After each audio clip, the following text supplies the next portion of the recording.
So yan po ang daga na huli po ng inahin na miming, inahin na pusa. Ayan po mga anak nila at magaling po siya maghuli ng daga. Ayan po, kakahuli niya pa lang po ngayon. At ayan po.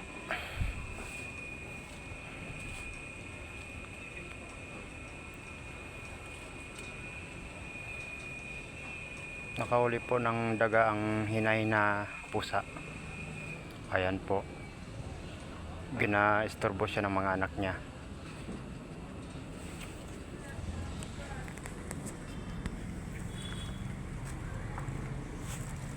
Ayan po, bitbit na po ng pusa na anak niya na maliit.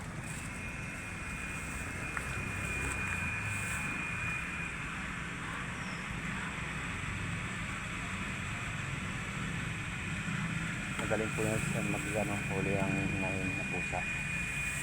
Ayan po. Kinakain po ng anak niya.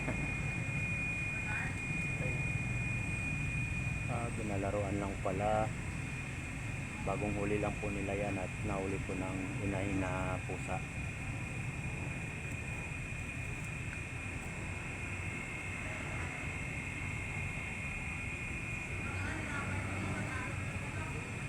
Ginalaro ng miming na maliit.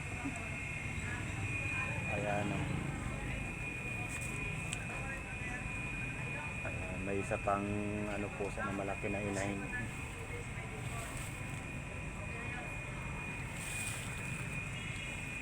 Ayan po, nakahuli ng daga itong puti. Ginalaroan po nila. So yan po.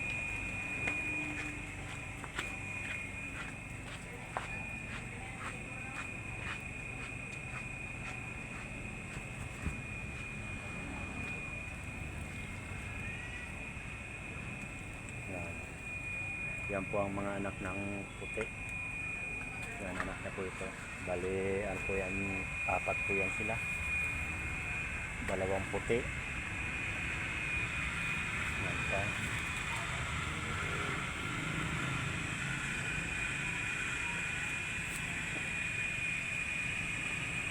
Ito po ang kanilang ina na nakahuli ng daga na malaki.